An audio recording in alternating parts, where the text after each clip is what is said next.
Hello बच्चों, मैं इमरान खान एक बार फिर से और एक नई सोच के साथ आपके और हमारे प्यारे से YouTube channel icon of chemistry Khan sir में हार्दिक स्वागत करता हूं। देखिए बेटा, अपने चैनल का नाम icon of chemistry Khan sir जरूर है, लेकिन बेटा हम क्या कर रहे हैं, आज से हम 12th क्लास की फिजिक्स स्टार्ट कर रहे हैं। बिल्कुल आपने सही सुना कि आज से हम क्या स्टार्ट कर रहे हैं बेटा, 12th क्लास की फिजिक्स स्टार्ट कर रहे हैं। बहुत अच्छी बात है, मुझे पता है कई बच्चे सुनकर बहुत खुश हो रहे हैं। वो ये देखना चाहते हैं कि भाई खान सर फिजिक्स पढ़ाते हुए कैसे लगते हैं। बेटा मैं लगूंगा तो वैसा ही जैसा केमिस्ट्री पढ़ाते हुए लगता हूँ। अरे यस की नो, अरे कोई दिक्कत वाली बात है क्या? कोई दिक्कत वाली बात नहीं है। तो बेटा मैंने क्या कहा, आज से हम 12th क्लास की क्या स्टार्ट कर रहे हैं बेटा, फिजिक्स स्टार्ट कर रहे हैं। तो सबसे पहले बेटा जो 12th क्लास की फिजिक्स है, उस फिजिक्स की मैं आपको रूपरेखा समझा देता हूं कि 12th क्लास की जो फिजिक्स है उसमें आपको कौन कौन से टॉपिक पढ़ने हैं। तो बेटा आपकी जानकारी के लिए बता दूं, बेटा आपकी जानकारी के लिए बता दूं कि जो 12th क्लास की फिजिक्स है उसमें केवल आप ये मान के चलो कि आपको 3 चैप्टर कवर करने हैं। कितने चैप्टर कवर करने हैं? 3 चैप्टर कवर करने हैं, यानी 3 पार्ट कवर करने हैं। पहला पार्ट बेटा हम पढ़ेंगे जो फिजिक्स की बहुत बड़ी ब्रांच है, जिसको बेटा हम बोलते हैं इलेक्ट्रोमैग्नेटिज्म। क्या बोलते हैं? इलेक्ट्रोमैग्नेटिज्म। अरे यस की नो, वैद्युत चुंबकीय। अरे कोई दिक्कत है क्या? कोई दिक्कत नहीं है। तो सुनना बेटा मेरी बात, मैंने क्या कहा कि बेटा हमारी 12th क्लास की जो फिजिक्स है उस फिजिक्स को हम 3 पार्ट में डिवाइड कर रहे हैं। जो पहला पार्ट है वो है बेटा, जो पहला पार्ट है, जो फर्स्ट पार्ट है वो है बेटा इलेक्ट्रोमैग्नेटिज्म। जो सेकंड पार्ट होगा बेटा अपनी फिजिक्स का, अरे यस की नो, उसमें बेटा मैं आपको पढ़ाऊंगा ऑप्टिक्स। क्या पढ़ाऊंगा? ऑप्टिक्स। अरे यस की नो, अरे कोई दिक्कत वाली बात है क्या? कोई दिक्कत वाली बात नहीं है। और जो थर्ड पार्ट होगा ना बेटा, उसमें हम पढ़ेंगे मॉडर्न फिजिक्स। क्या पढ़ेंगे बेटा? Modern physics. अरे कोई दिक्कत वाली बात है क्या? कोई दिक्कत वाली बात नहीं है। देखिए बेटा, मैं जो बातें बोल रहा हूं प्रत्येक बात पर आपको ध्यान देना है। 12th क्लास की जो फिजिक्स है इसको मैंने खुद ने 3 पार्ट में डिवाइड किया है। एक पार्ट में तो हम पढ़ेंगे इलेक्ट्रोमैग्नेटिज्म, अरे यस की नो। दूसरे पार्ट में हम ऑप्टिक्स पढ़ेंगे और तीसरे पार्ट में हम मॉडर्न फिजिक्स पढ़ेंगे। अरे यस की नो, अरे कोई दिक्कत वाली बात है क्या? कोई दिक्कत वाली बात नहीं है। अरे यस की नो। हाँ, जो इलेक्ट्रोमैग्नेटिज्म है इसको बेटा हम 2 पार्ट में डिवाइड करेंगे। कितने पार्ट में डिवाइड करेंगे बेटा? 2 पार्ट में डिवाइड करेंगे। एक पार्ट तो रहेगा बेटा इलेक्ट्रोस्टैटिक्स, अरे नाम तो सुना ही होगा, इलेक्ट्रोस्टैटिक्स स्थिर वैद्युत की। और एक होगा बेटा इलेक्ट्रो डायनेमिक्स। अरे कोई दिक्कत है क्या? कोई दिक्कत नहीं है। एक तो क्या होगा बेटा इलेक्ट्रोस्टैटिक्स और एक क्या होगा इलेक्ट्रो डायनेमिक्स। अरे कोई दिक्कत वाली बात है क्या? कोई दिक्कत वाली बात नहीं है। इलेक्ट्रोस्टैटिक्स अपनी जो 12th क्लास की फिजिक्स है उसका पहला चैप्टर है और आज बेटा हम इलेक्ट्रोस्टैटिक्स चैप्टर ही स्टार्ट करेंगे। लेकिन मैं आपको बता देता हूं कि इलेक्ट्रोडायनेमिक्स में हम कौन कौन से चैप्टर कवर करेंगे। तो इलेक्ट्रोडायनेमिक्स में बेटा एक तो हम पढ़ेंगे इलेक्ट्रिक करंट। क्या पढ़ेंगे बेटा? Electric current. ठीक है बेटा। एक बेटा हम पढ़ेंगे मैग्नेटिज्म। क्या पढ़ेंगे? मैग्नेटिज्म। अरे यस कि नो? एक बेटा हम पढ़ेंगे EMI, इलेक्ट्रोमैग्नेटिक इंडक्शन। अरे यस कि नो? एक बेटा हम पढ़ेंगे किसके बारे में? AC। अरे यस कि नो? जिसको आप हिंदी में क्या बोलते हैं? प्रत्यावर्ती धारा। अरे कोई दिक्कत है क्या? कोई दिक्कत नहीं है। 1% भी आपको टेंशन लेने की जरूरत नहीं है। तो देखिए बेटा, मैंने आपको जो 12th क्लास की फिजिक्स है ना, उसकी एक छोटी सी प्यारी सी रूपरेखा समझाई है कि जो 12th क्लास की फिजिक्स है इसको हम 3 पार्ट में डिवाइड करने वाले हैं। पहले पार्ट में हमें इलेक्ट्रोमैग्नेटिज्म पढ़ेंगे, उसको भी मैंने 2 पार्ट में डिवाइड कर दिया, इलेक्ट्रोस्टैटिक्स और इलेक्ट्रोडायनेमिक्स। इलेक्ट्रोडायनेमिक्स में हम इन चैप्टर के साथ डील करने वाले हैं। अरे यस कि नो? उसके बाद में हम ऑप्टिक्स पढ़ेंगे और लास्ट में हम मॉडर्न फिजिक्स पढ़ेंगे, जो कि बहुत ही इजी पार्ट होता है फिजिक्स का। अरे कोई दिक्कत है क्या? कोई दिक्कत वाली बात नहीं है। 1% भी आपको टेंशन लेने की जरूरत नहीं है। ठीक है बेटा? तो सुनना बेटा ध्यान से। तो स्टार्ट करते हैं हम 12th क्लास का सबसे पहला चैप्टर है, स्टार्ट करते हैं। और 12th क्लास का बेटा जो सबसे पहला चैप्टर है वो क्या है बेटा? क्या भाई? इलेक्ट्रोस्टैटिक्स। इलेक्ट्रोस्टैटिक्स हिंदी में लिख दूं क्या? अरे सर, हम आपको यही कहने वाले थे कि आप थोड़ी हिंदी यूज करो। आप तो हिंदी मीडियम के हमारे टीचर हो ना, तो आप तो हिंदी यूज करो। इलेक्ट्रोस्टैटिक्स 12th क्लास के फिजिक्स का जो सबसे पहला चैप्टर है वो क्या है? इलेक्ट्रोस्टैटिक्स। हिंदी में लिख देता हूं बेटा मैं इसको, स्थिर वैद्युत की। अरे वाह सर, मजा आ गया नाम लिखते ही, स्थिर वैद्युत की। अब आप बच्चों के दिमाग में, आप बच्चों के माइंड में जो सबसे पहला क्वेश्चन आया वो यही आया कि सर इलेक्ट्रोस्टैटिक्स क्या है, स्थिर वैद्युतिकी क्या है। तो बेटा आप सब जानते हैं। क्या पूछ रहे हो आप मुझसे? क्या इलेक्ट्रोस्टैटिक्स क्या आप नहीं जानते? क्या आप जानते हो? इलेक्ट्रोस्टैटिक्स क्या है बेटा? फिजिक्स की वो ब्रांच है जिसमें आप चार्ज की स्टडी करते हो जब चार्ज रेस्ट में हो। यानी इलेक्ट्रोस्टैटिक्स में आप क्या करते हो बेटा? Study of charge at rest. अरे यस कि नो? यानी इलेक्ट्रोस्टैटिक्स में आप क्या करते हो बेटा? आवेश का अध्ययन करते हो जब वह विराम अवस्था में हो, रेस्ट में हो। बेचारा रेस्ट फरमा रहा है, आराम फरमा रहा है। जब आवेश आराम फरमा रहा हो और तब आप उसकी स्टडी कर रहे हो तो बेटा आपकी स्टडी को आप क्या बोलोगे? इलेक्ट्रोस्टैटिक्स, स्थिर वैद्युतिकी। अगर आपसे कोई पूछे कि स्थिर वैद्युतिकी आप किसे कहोगे? भौतिक विज्ञान की वह शाखा जिसमें आवेश का अध्ययन किया जाता है जब वह विराम अवस्था में हो, जब वह रेस्ट में हो। यानी इलेक्ट्रोस्टैटिक्स में हम क्या करते हैं बेटा? स्टडी ऑफ चार्ज किया करते हैं जब वो चार्ज किसमें हो बेटा? रेस्ट में हो। अरे यस कि नो? अरे कोई दिक्कत वाली बात है क्या? कोई दिक्कत वाली बात नहीं है। तो एक बार सारे बच्चे मुझे इलेक्ट्रोस्टैटिक्स की डेफिनेशन बताओ। भौतिक विज्ञान की वह शाखा, मुझे शाम से क्या बना दिया? शाखा। भौतिक विज्ञान की वह शाखा जिसमें स्थिर आवेशों का अध्ययन किया जाता है।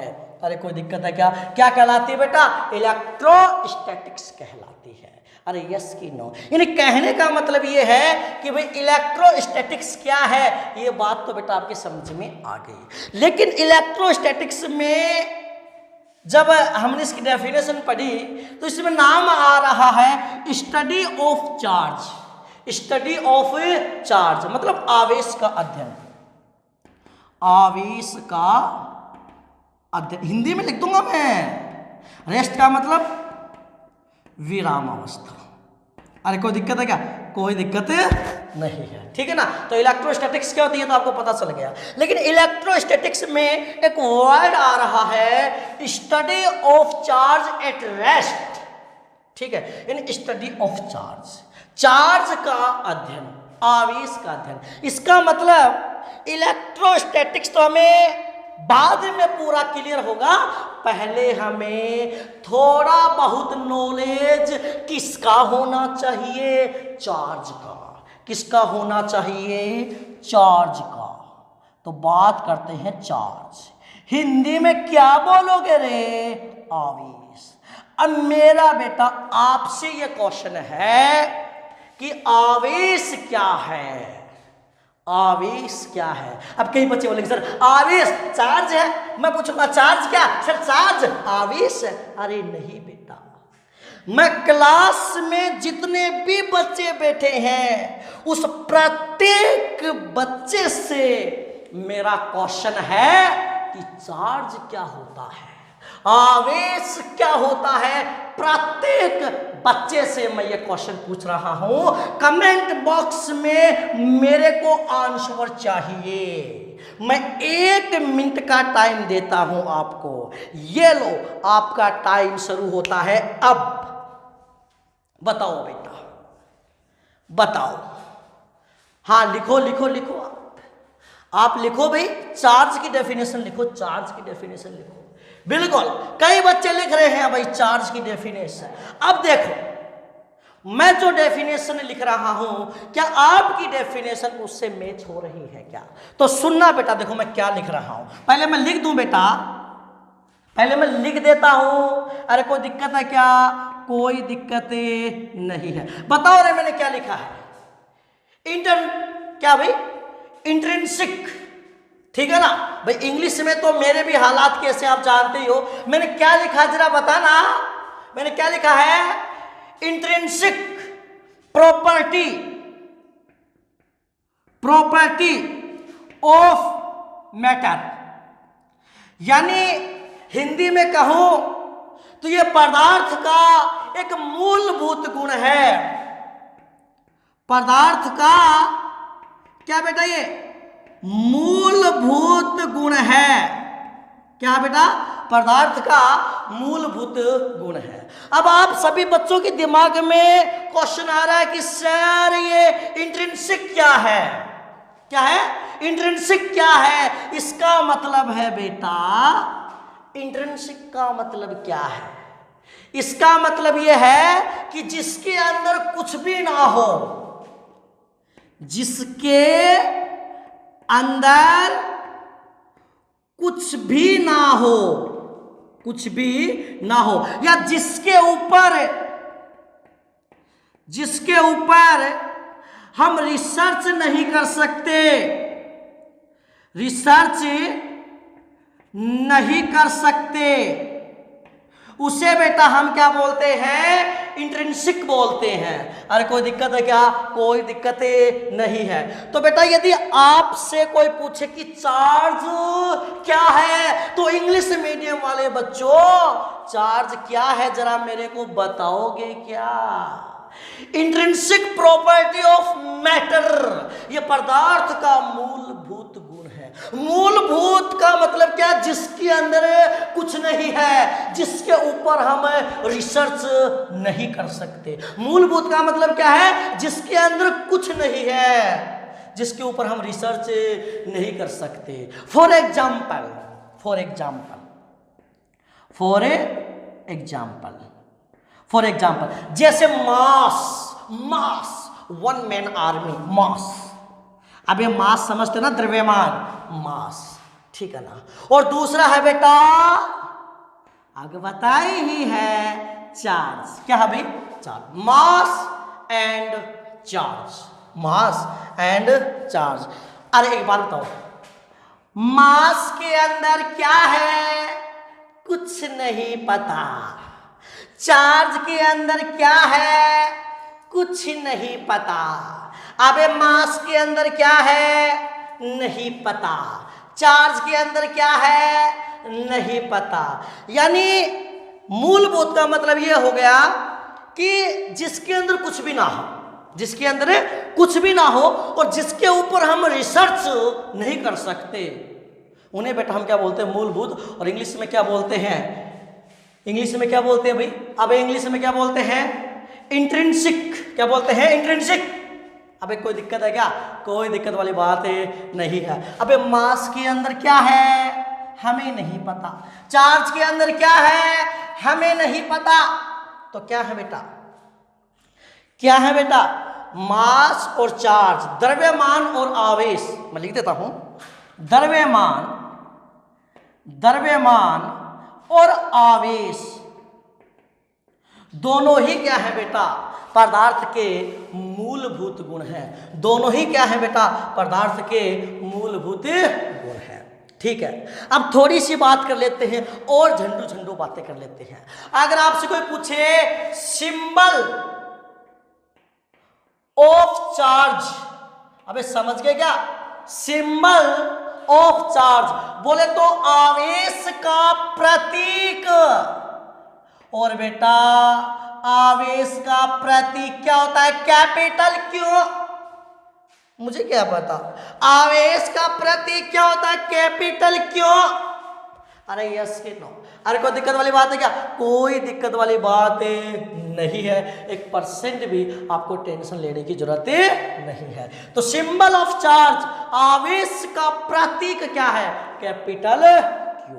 अगर आपसे कोई पूछे SI यूनिट ऑफ चार्ज, आवेश का SI मात्रक क्या है, आवेश का SI मात्रक क्या है, तो बेटा आवेश का SI मात्रक क्या होता है, कूलम्ब। अबे कौन सा लंब, कूलम्ब, COULOMB, जिसको हिंदी में आप क्या बोलते हो, गुलाम, गुलाम। अरे यस की नो, और जिसको आप किससे लिखोगे बेटा, कैपिटल C से। अरे कोई दिक्कत वाली बात है क्या, कोई दिक्कत वाली बात नहीं है। ध्यान में रखना, ये तो C है, ये चार्ज की यूनिट का सिंबल है। जो C है ये चार्ज की यूनिट का सिंबल है, नहीं कि चार्ज का सिंबल है। चार्ज का सिंबल तो कैपिटल क्यों है, और जो C है ये तो चार्ज की यूनिट का सिंबल है। अरे कोई दिक्कत वाली बात है क्या, कोई दिक्कत वाली बात नहीं है। तो आज के लेक्चर में हम झंडू झंडू बातें ही करने वाले हैं, आपको 1% भी टेंशन लेने की जरूरत नहीं है। तो सबसे पहले मुझे बताओ बेटा, इलेक्ट्रोस्टैटिक्स किसे कहते हैं, भौतिक विज्ञान की वह शाखा जिसमें स्थिर आवेशों का अध्ययन किया जाता है, स्थिर वैद्युतिकी कहलाती है।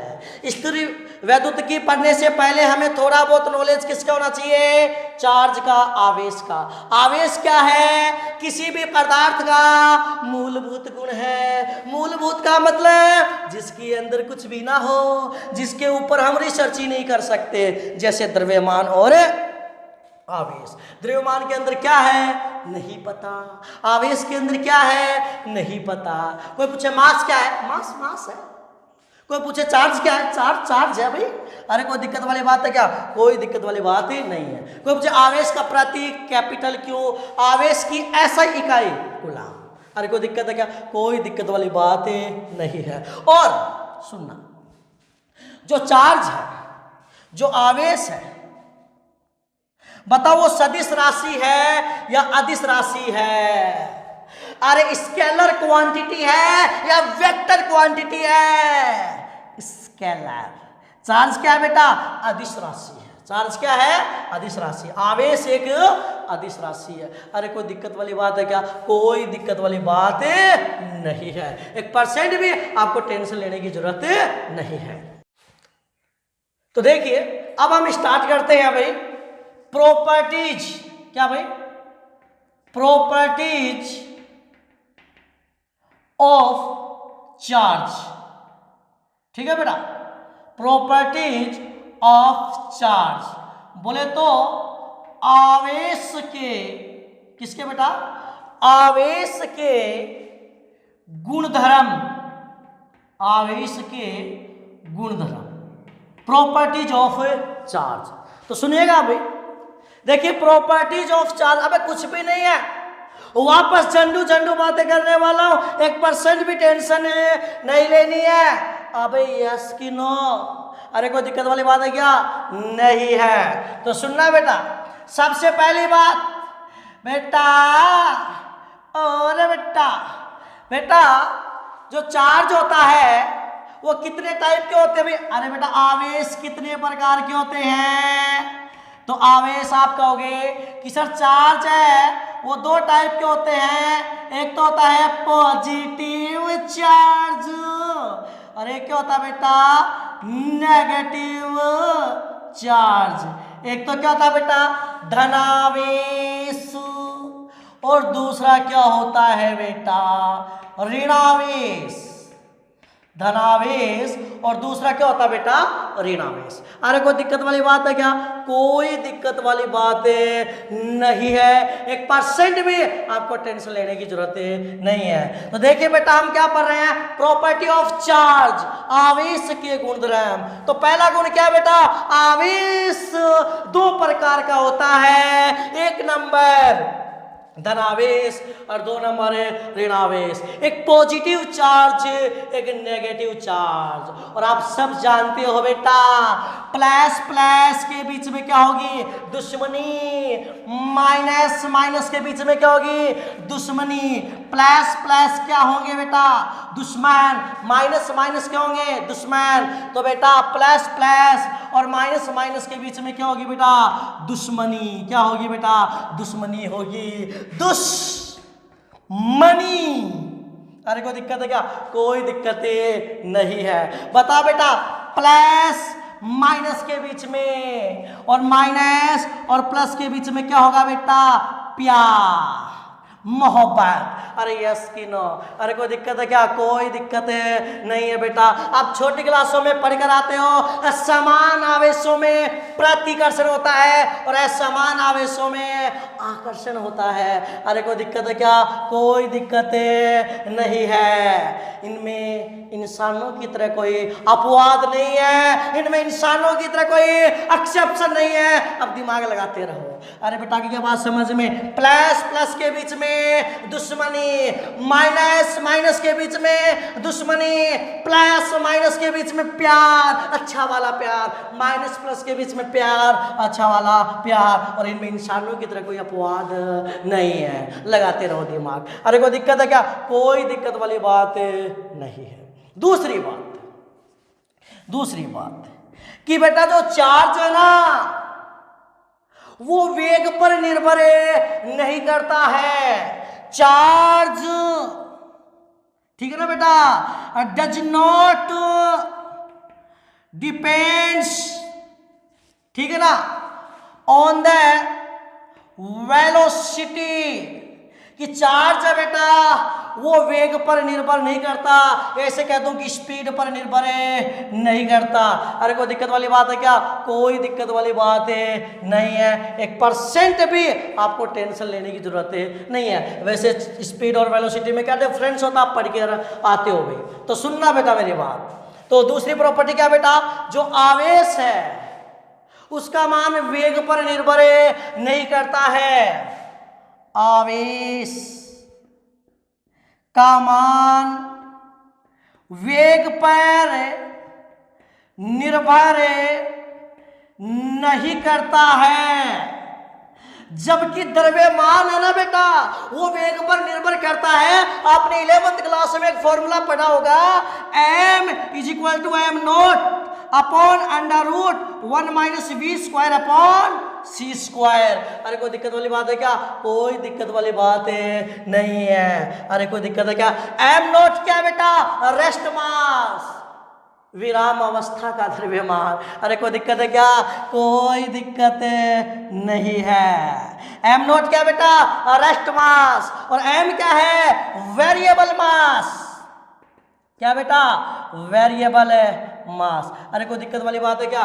कोई दिक्कत वाली बात नहीं है। तो बेटा आवेश का पहला गुण मैंने क्या बताया कि आवेश दो प्रकार का होता है, धनावेश और ऋणावेश। धनावेश और ऋणावेश के बीच में प्रतिकर्षण होता है। धनावेश और ऋणावेश के बीच में आकर्षण होता है। दूसरा गुण मैंने क्या लिखा है बेटा, आवेश का मान है वो वेग पर निर्भर नहीं करता है, जबकि द्रव्यमान का मान है वो बेटा वेग पर निर्भर करता है, क्योंकि आपने फॉर्मूला पढ़ा है m is equal to m not under root 1 minus V square upon C square. इसका मतलब सर आप क्या कह रहे हो कि स्पीड के साथ मास चेंज होता है? यस, स्पीड के साथ मास चेंज होता है। मैं क्या ये फॉर्मूला कह रहा है और ये किसी छोटे मोटे इंसान का नहीं दिया हुआ है, ये आइंस्टीन के आपेक्षिकता का सिद्धांत है। अरे कोई दिक्कत है क्या? m is equal to m not under root 1 minus V square upon C square. अरे कोई दिक्कत वाली बात है क्या? कोई दिक्कत वाली बात नहीं है। इसका मतलब ये है कि जब हम भागते हैं तो बेटा हमारा मास चेंज होता है। जैसे जैसे स्पीड बढ़ती है मास बढ़ता है, जैसे जैसे स्पीड बढ़ती है वैसे वैसे मास बढ़ता है। लेकिन नॉर्मल लाइफ में ऐसा नहीं होता है। नॉर्मल लाइफ में ऐसा नहीं होता है। क्यों नहीं होता है? क्योंकि हम स्पीड की वैल्यू ज्यादा से, अरे आपने 11th क्लास में मोशन वाला चैप्टर पढ़ा, गति वाला चैप्टर पढ़ा है। आप ज्यादा से ज्यादा स्पीड कितनी लेते हो? 50 मीटर प्रति सेकेंड, ठीक, या फिर 100 मीटर प्रति सेकेंड, अरे जोर मार के 200 मीटर प्रति सेकेंड। और ये वाला जो वेग है 50 मीटर प्रति सेकेंड, 100 मीटर प्रति सेकेंड, 200 मीटर प्रति सेकेंड, ये इससे प्रकाश के वेग के सामने कुछ भी नहीं है, क्योंकि सी की वैल्यू कितनी होती है? 3 × 10⁸ मीटर पर सेकेंड। अरे कोई दिक्कत है क्या? कोई दिक्कत नहीं है। अरे बेटा अरे ये इसी क्या है? Speed of light.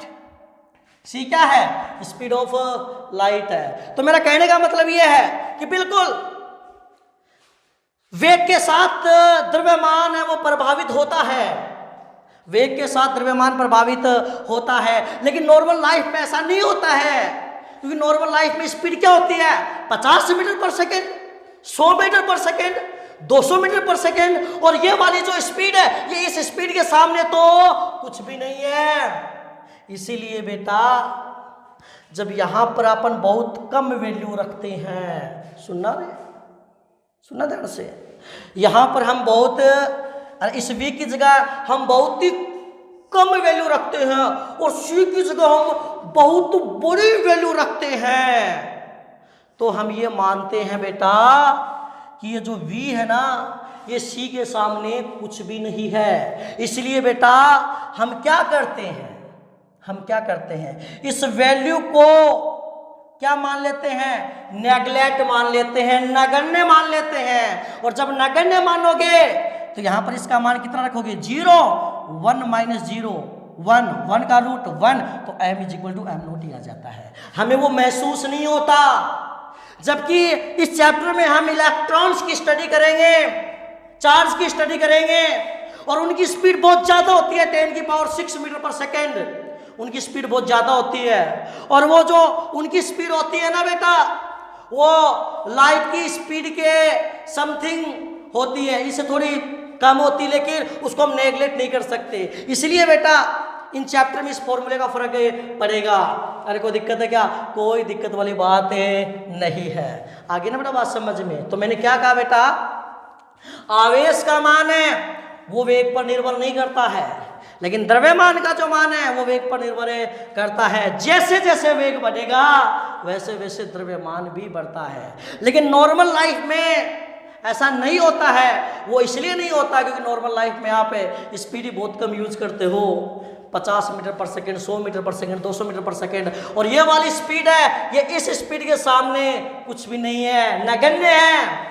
इसलिए बेटा नॉर्मल लाइफ में अपन इस फॉर्मूले को यूज नहीं करते हैं। आप खुद सोचो, ऐसा इमेजिन, अबे सोचने में क्या जाता तुम्हारा, अबे सोचने में क्या जाता है। आप खुद सोचो, यदि कोई व्यक्ति यदि कोई व्यक्ति प्रकाश के वेग से गति करने लग जाए, प्रकाश का वेग 3 गुणा 10⁸ मीटर पर सेकेंड, अगर कोई व्यक्ति प्रकाश के वेग से गति करने लग जाए, फिर पता ही नहीं चला, अरे कोई दिक्कत है क्या? कोई दिक्कत नहीं है। तो अगर कोई व्यक्ति प्रकाश के वेग से गति करने लग जाए तो बेटा उसका द्रव्यमान अनंत हो जाता है। कैसे?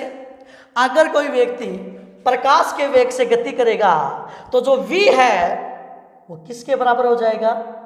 c के बराबर हो जाएगा। तो v स्क्वायर की जगह आप क्या रख सकते हो? c स्क्वायर, और c स्क्वायर से c स्क्वायर कैंसिल हो जाएगा। तो जब c स्क्वायर से c स्क्वायर कैंसिल होगा तो कितना आएगा? 1, 1 - 1 0, और m0/0 कितना हो जाएगा? इनफाइनाइट, अनंत। अरे कोई दिक्कत है क्या? इसका मतलब है कि जैसे जैसे मास बढ़ता है ना, सॉरी, जैसे जैसे वेग बढ़ता है, स्पीड बढ़ती है, वैसे वैसे मास चेंज होता है। लेकिन नॉर्मल लाइफ में ऐसा नहीं होता है। तो शायद पहली प्रॉपर्टी आपके समझ में आ गई होगी, दूसरी प्रॉपर्टी भी आपको समझ में आ गई होगी कि आवेश का मान वेग पर निर्भर नहीं करता है, जबकि द्रव्यमान का मान वेग पर निर्भर करता है। अरे कोई दिक्कत है क्या? कोई दिक्कत नहीं है। अरे बेटा की यह बात समझ में। हाँ, तीसरी बात ये जरूर ध्यान में रख लेना बेटा, आवेश के साथ हमेशा मास होगा, गारंटी है। लेकिन इसका उल्टा कथन सत्य नहीं है। चार्ज के साथ ऑलवेज मास होगा। अगर कहीं चार्ज है तो 100% वहीं पर मास है, लेकिन अगर कहीं पर मास है तो वहां पर चार्ज हो कोई जरूरी नहीं है। तो बेटा तीसरी प्रॉपर्टी भी आप याद कर लोगे, 1% भी आपको टेंशन लेने की जरूरत नहीं है। तो देखिए चौथी प्रॉपर्टी है भाई, आप सब जानते हो भाई, चौथी प्रॉपर्टी बेटा, आवेश को न तो नष्ट किया जा सकता है और न ही व्युत्पन्न किया जा सकता है। अगर आपको पता हो तो इसे आप क्या बोलते हो भाई? आवेश संरक्षण का नियम। अब याद है क्या? Charge conservation law. अरे कोई दिक्कत है क्या? कोई दिक्कत नहीं है कि चार्ज को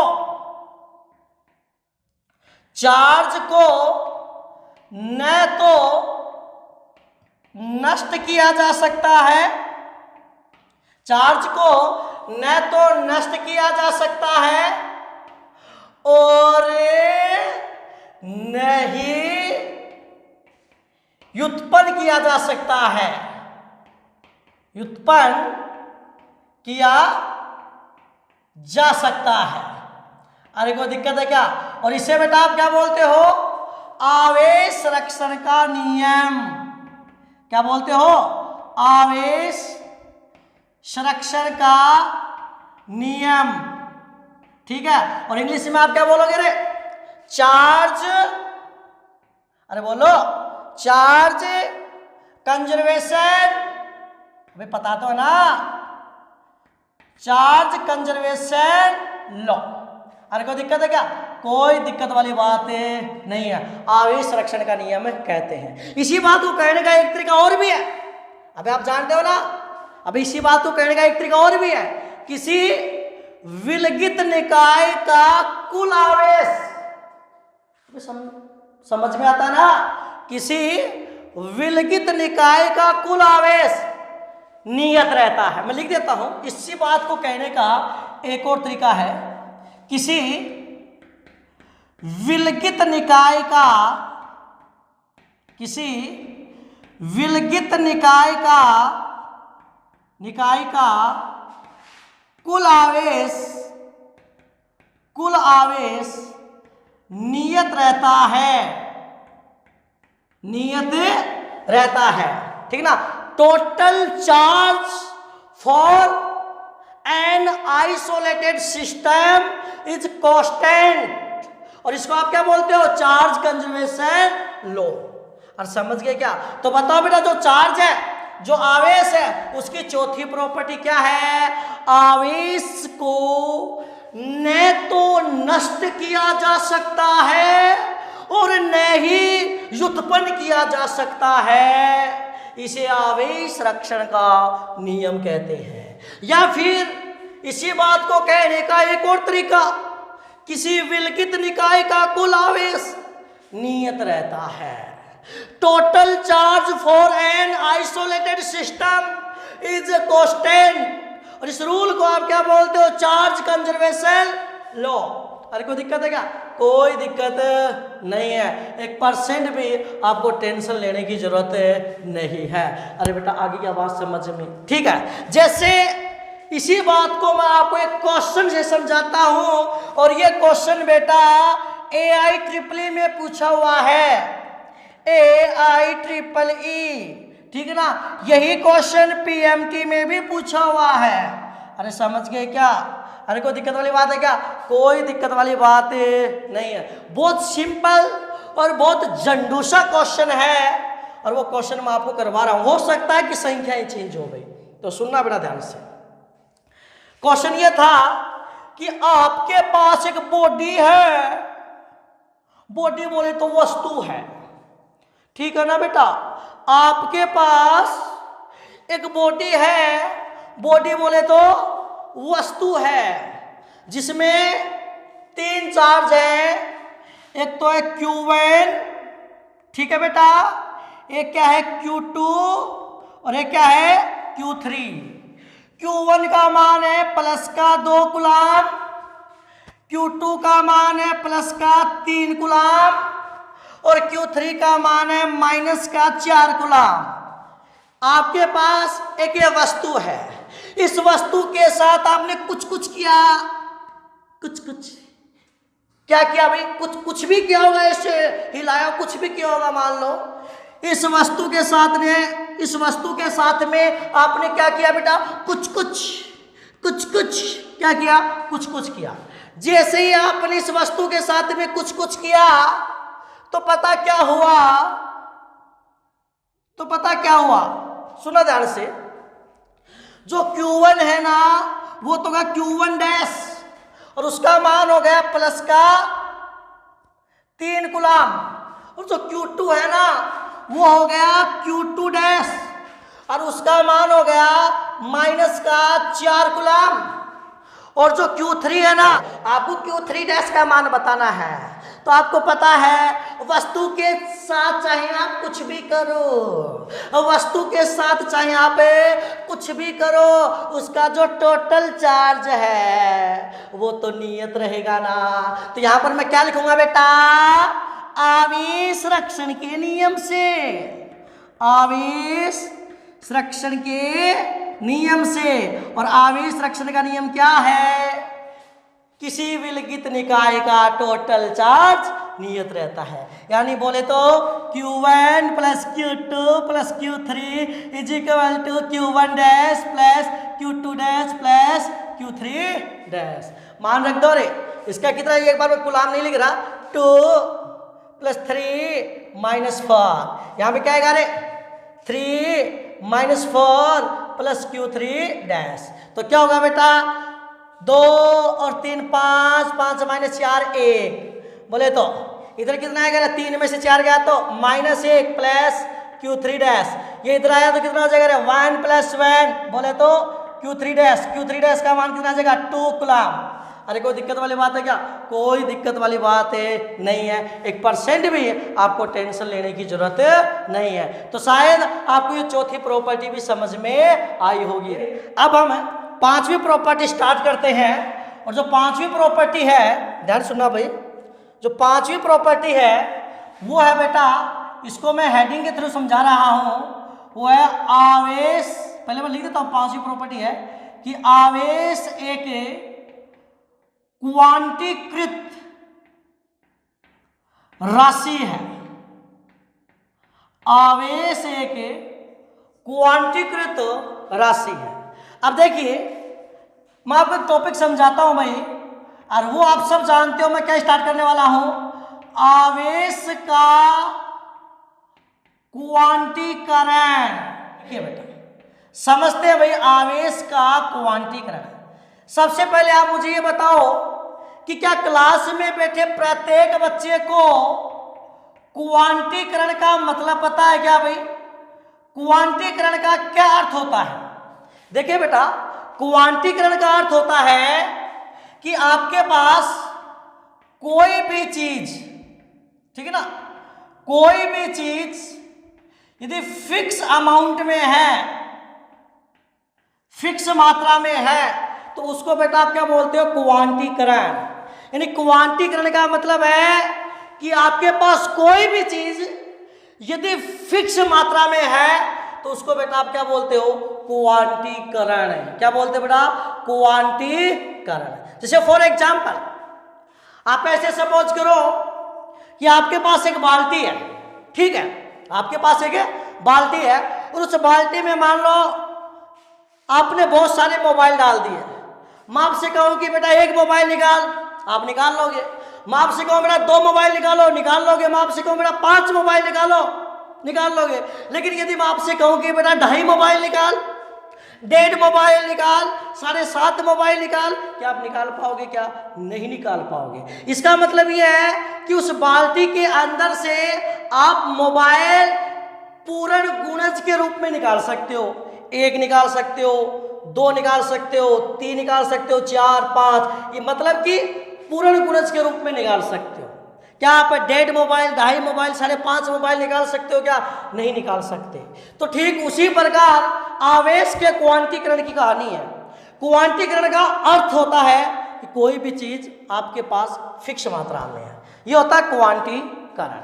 अरे बेटा समझ गए क्या आप? हाँ, सबसे छोटा चार्ज, सुनना, सबसे छोटा चार्ज पता आपको क्या होता है? इसको बेटा मैं बोलूंगा, तो सबसे छोटा चार्ज इसको मैं बोलूंगा फंडामेंटल। अरे सबसे छोटे चार्ज को मैं क्या बोलूंगा? Fundamental charge. कोई दिक्कत है क्या? कोई दिक्कत नहीं है। और जो सबसे छोटा चार्ज होता है बेटा वो क्या होता है? अरे वो क्या होता है? प्लस माइनस ई। ई बोले तो 1.6 इंटू 10 की पावर -19 कूलम। अरे कोई दिक्कत वाली बात है क्या? कोई दिक्कत वाली बात नहीं है। तो किसी भी वस्तु को आप सबसे छोटा चार्ज क्या दे सकते हो? ई बोले तो 1.6 गुणा 10 की घात -19 कूलम। तो याद कर लेना बेटा, जो सबसे छोटा चार्ज होता है वो क्या होता है बेटा? ई होता है। बोले तो प्लस माइनस ई। अरे कोई दिक्कत है क्या? कोई दिक्कत नहीं है। तो सुनना बेटा, आप किसी भी वस्तु को चार्ज, ध्यान सुनना, आप किसी भी वस्तु को चार्ज ई के प्लस माइनस ई के पूर्ण गुणज के रूप में दे सकते हो, जहां n क्या बेटा? इंटीजर। जहां n क्या है? इंटीजर है। अरे कोई दिक्कत है क्या? कोई दिक्कत नहीं है। यही बेटा क्या कहलाता है? आवेश का क्वांटीकरण कहलाता है। यानी किसी भी वस्तु को आप आवेश, उसके फंडामेंटल आवेश, उसके फंडामेंटल चार्ज के पूर्ण गुणज के रूप में दे सकते हो। मतलब ये है कि आप किसी भी वस्तु को चार्ज ई दे सकते हो, 2e दे सकते हो, 3e दे सकते हो, 4e भी दे सकते हो, 5e भी दे सकते हो। किसी भी वस्तु को चार्ज आप -e दे सकते हो, -2e दे सकते हो, -3e दे सकते हो, -4e दे सकते हो, -5e दे सकते हो। लेकिन किसी भी वस्तु को चार्ज आप ऐसे e/2, e/4 ऐसे नहीं दे सकते। क्यों?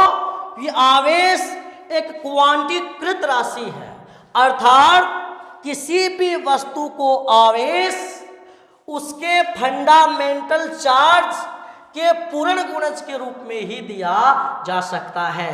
यानी E के मल्टीप्लाई में जो n है, उस n की वैल्यू 1, 2, 3, 4, 5, 6, 7 कोई इंटीजर नंबर होना चाहिए। अरे कोई दिक्कत वाली बात है क्या? कोई दिक्कत वाली बात नहीं है। अरे आगे क्या बेटा बात समझ में? कोई दिक्कत वाली बात है क्या? कोई दिक्कत वाली बात नहीं है। अरे बेटा कोई प्रॉब्लम है क्या? कोई प्रॉब्लम नहीं है। तो मैंने क्या बताया कि आवेश एक क्वांटीकृत राशि है, अर्थात किसी भी वस्तु को आवेश उसके फंडामेंटल चार्ज के पूर्ण गुणज के रूप में ही दिया जा सकता है। यानी आप किसी भी वस्तु को चार्ज किस रूप में दे सकते हो? Q बराबर प्लस माइनस एन ई के रूप में दे सकते हो, जहां जहां क्यू क्या है बेटा, वस्तु पर आवेश, चार्ज ऑन बॉडी, ठीक है ना, वस्तु का आवेश। एन क्या है, इंटीजर नंबर 1 2 3 4 5 6 7, ठीक है, नंबर ऑफ इलेक्ट्रॉन मान लो। अरे कोई दिक्कत है क्या, कोई दिक्कत नहीं है। और ई क्या है, स्मॉलेस्ट चार्ज, स्मॉलेस्ट चार्ज, सबसे छोटा चार्ज, और उसकी वैल्यू कितनी होती है 1.6 इंटू 10 की पावर माइनस 19 कूलम। अरे कोई दिक्कत वाली बात है क्या, कोई दिक्कत वाली बात नहीं है। अब ये बात आपके कहाँ काम में आएगी कि जब आपसे एग्जाम में ये पूछ लिया जाए कि क्या इस वस्तु पर ये चार्ज पॉसिबल है या नहीं है। जैसे एक क्वेश्चन करता हूं मैं, क्वेश्चन एक एग्जाम्पल लिखता हूं, क्या किसी वस्तु पर या किसी बॉडी पर, क्या किसी वस्तु पर, ध्यान सुनना, क्या किसी वस्तु पर 8 गुणा 10 की घात माइनस 18 कूलम आवेश पॉसिबल है? आपको बताना है हाँ या ना। क्वेश्चन क्या है, क्वेश्चन क्या बेटा मेरा, कि क्या किसी वस्तु पर, क्या किसी वस्तु पर 8 इंटू 10 की power minus 18 coulomb charge possible है? तो भाई देख लेंगे इसका सॉल्यूशन बेटा, मैं यहां पे लिख रहा हूं भाई। तो देखिए, तो सबसे पहले हम तो एक ही बात जानते हैं, किसी भी वस्तु के ऊपर आप चार्ज, किसी भी वस्तु को आप चार्ज Q बराबर प्लस माइनस एन ई के रूप में दे सकते हो, प्लस माइनस एन ई के रूप में दे सकते हो। कोई दिक्कत है क्या? तो मैंने क्या लगा दिया, Q बराबर है एन ई। आपको वस्तु पर चार्ज कितना लाना है, 8 इंटू 10 की पावर माइनस 18 बराबर एन की वैल्यू तो निकालनी है। अगर एन की वैल्यू इंटीजर आ गई तो ये चार्ज पॉसिबल है, और अगर एन की वैल्यू इंटीजर नहीं आई तो कह देंगे कि चार्ज पॉसिबल है नहीं है। और ई की वैल्यू आप जानते हो 1.6 इंटू 10 की पावर माइनस 19 कूलम। तो एन की वैल्यू कितनी आ जाएगी भाई, 8 इंटू 10 की power minus 18 divide by 1.6 into 10 की पावर माइनस 19। थोड़ा सोल्व कर लेते हैं भाई, क्या आ गया भाई, 8 अपॉन 1.6 इंटू 10 की पावर माइनस 18 तो है ही, ये ऊपर जाएगा तो प्लस का क्या हो जाएगा, अरे भाई माइनस 18 है ना, और ये ऊपर जाएगा तो प्लस की 19 हो जाएगी। अभी ये घात है, प्लस की 19 हो जाएगी ना। और इसको अगर थोड़ा सा और सोल्व करें तो कितना आ जाएगा भाई, 8 अपॉन 1.6 और माइनस 18 प्लस 18 कैंसिल, इंटू में कितना आएगा, अरे भाई नहीं समझ में आ रहा है क्या? अरे बेटा मैं क्या कह रहा हूं वो बात देखिए आप। मेरा क्वेश्चन ये है कि क्या किसी वस्तु पर 8 गुणा 10 की घात माइनस 18 कूलम आवेश संभव है? तो भाई हम तो एक ही बात जानते हैं, किसी भी वस्तु को आवेश आप Q बराबर एन ई के रूप में दे सकते हो, ठीक है ना, कोई दिक्कत वाली बात है नहीं है। तो सुनना बेटा ध्यान से, तो Q की वैल्यू कितनी है, 8 इंटू 10 की पावर माइनस 18, एन की वैल्यू निकालनी है, ई की वैल्यू ये है। अब इस वैल्यू में इस वैल्यू का क्या जाएगा, भाग जाएगा, तो 8 अपॉन कितना भाई, 8 अपॉन 1.6 आ गया। कोई दिक्कत है क्या? 10 की घात माइनस 18 है, ये 10 की घात माइनस 19 आएगी तो ऊपर प्लस की हो जाएगी, और ये क्या 8 अपॉन 1.6 इंटू में कितना है 10। अरे कोई दिक्कत वाली बात है क्या? कोई दिक्कत वाली बात नहीं है। अगर ये पॉइंट हटाओगे तो 10 से मल्टीप्लाई और हो जाएगा, तो कितना हो जाएगा, अरे 800 बट्टा 16, बोले तो आंसर कितना आ जाएगा 50। तो एन की वैल्यू कितनी आ गई, 50 आ गई। तो एन की वैल्यू इंटीजर आ रही है ना, इसका मतलब आप ये चार्ज बॉडी को दे सकते हो। अरे बेटा की क्या बात समझ में? तो देखिए बेटा, आज मैंने आपको इलेक्ट्रोस्टैटिक्स में सिर्फ बेसिक बातें बताई है, और बेसिक बातें किसकी बताई, चार्ज की। मैंने आपको चार्ज की डेफिनेशन बताई है, चार्ज की एसआई यूनिट बताई है, अरे यस की नो, चार्ज की एसआई यूनिट बताई है, चार्ज का प्रतीक बताया है, चार्ज सदिश है कि अदिश है ये बताया है, और चार्ज की प्रॉपर्टी बताई है। चार्ज की 2 प्रॉपर्टी मेन है बेटा, एक तो चार्ज का कंजर्वेशन, समझ गए ना, आवेश का संरक्षण यानी आवेश संरक्षण का नियम, और एक बेटा आवेश का क्वांटीकरण है। अरे कोई दिक्कत वाली बात है क्या? कोई दिक्कत वाली बात है नहीं है। तो बेटा आज का लेक्चर यदि आपको अच्छा लगा है तो वीडियो को लाइक, कमेंट और शेयर जरूर करें। Thank you very much.